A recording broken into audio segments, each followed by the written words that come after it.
All right, here's the boat before. Obviously there was those huge scars there from those bad spider cracks that I took out and fiberglassed over. I pulled my numbers off. All right, and here is after half a coat of gel coat. And I certainly learned a lot from just doing this here. The roller I use is not solvent resistant. And what that means is that there are little pieces of roller in my gel coat, and that sucks. Obviously it's got orange peel, but that's normal. So I do need to sand all that out. But the little fibers of roller could be avoided had I used the right type of roller. So I am going to get some solvent resistant rollers to finish this out. Also, I'm going to have to see if I can get this gel coat on there a little bit thinner, because that is way too much orange peel for me. Obviously you've got to sand it, but I don't want to have to do all that much sanding. So first 1/8 of the boat, I've already learned a lot. So we're gonna mix up another batch, see if we can match this as much as possible, and if we can't, obviously I'll have to be doing a second coat you know, down the boat to make it all match. And then the bottom half we're gonna do with black anti-fouling paint. So we still got a lot of work to do. There's still a lot of areas like this that need to be sanded. This is certainly a big eyesore up here that needs to be fixed. So still lots of work ahead of us, but learning a lot so far. So good.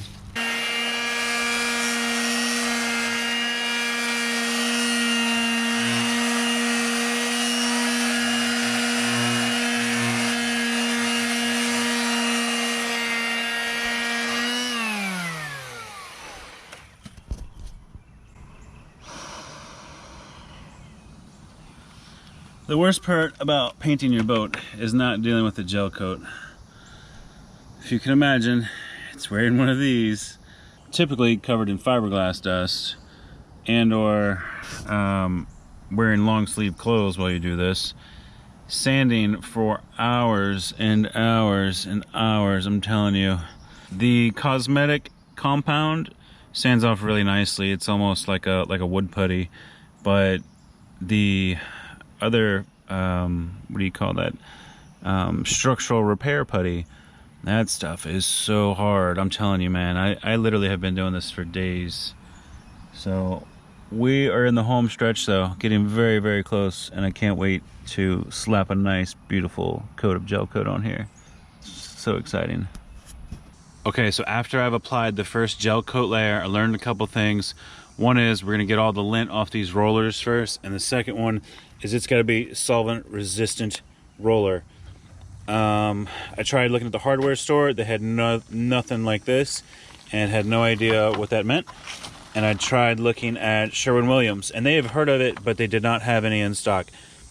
Found these, however, at West Marine. So it's for anti-fouling bottom paint, and of course for our gel coat, because it literally says it on the gel coat instructions, use solvent resistant, non-foam.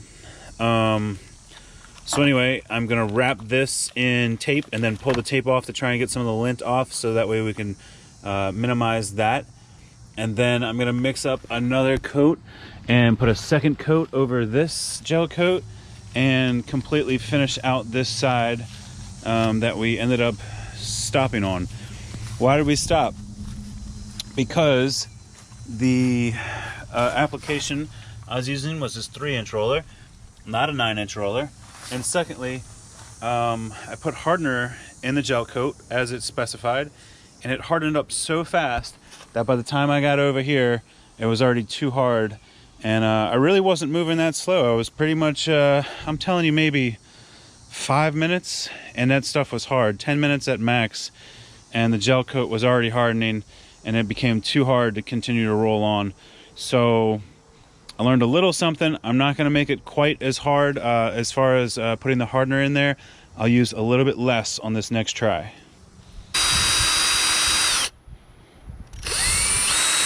No.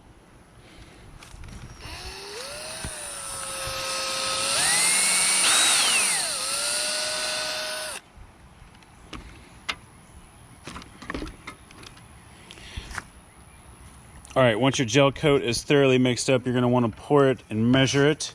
So I've got one of these cool buckets, and I've got this thing that tells me cc's, because the marine gel coat explains things in cc's and not like tablespoons or something. So anyway, I'm putting 5 cc's in the bucket, and then I'm gonna fill this with, I believe, 16 ounces of gel coat.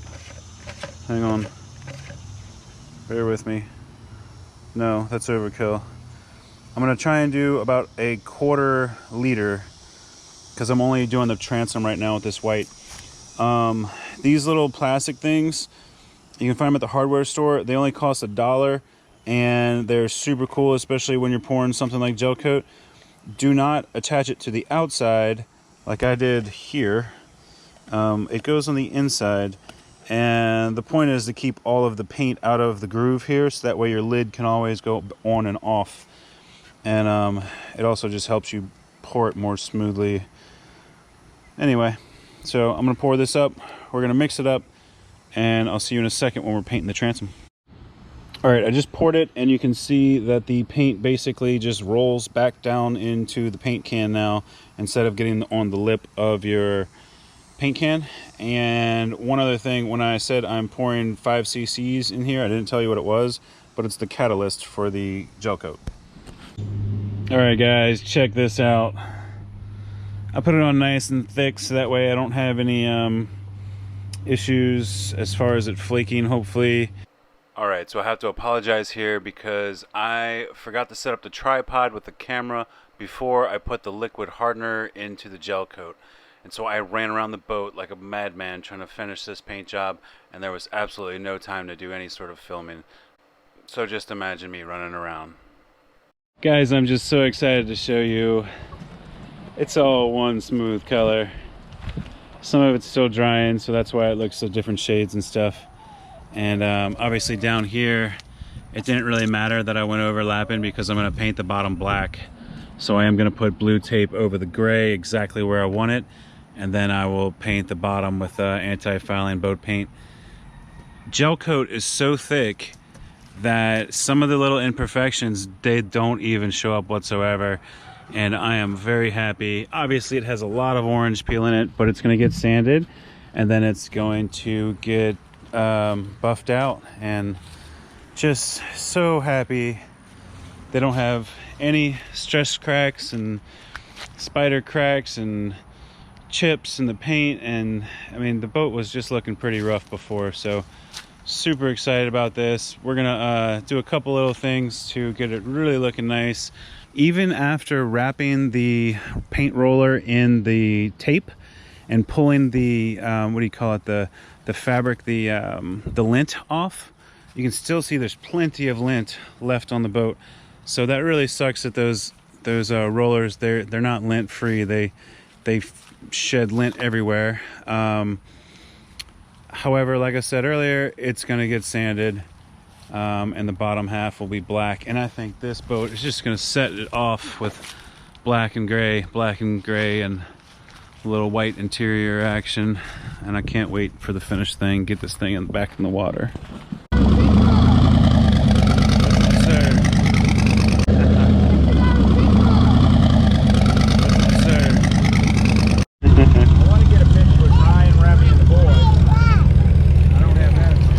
What's up, boys? What's going on? Prison Coast 2021. We're having a good day. We're out. We came out here Wednesday, Thursday, Friday, Saturday. Today is Saturday. What you gotta say, bro? Man, we're about to take a picture. Enjoy a good day. Beautiful weather. He likes every car here. All right. Y'all gotta remember to enter the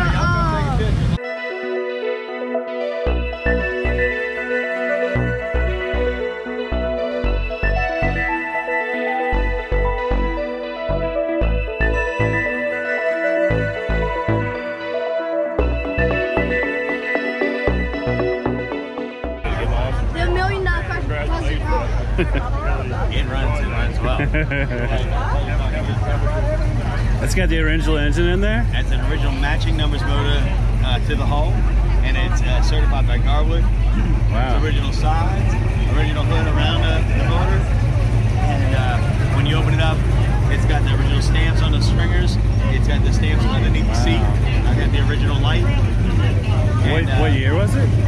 1946. What year? 1946. We've got a YouTube channel. It's called Still Alive, and we're all about boats. So either we're repairing boats or we're fishing on the boat. Okay.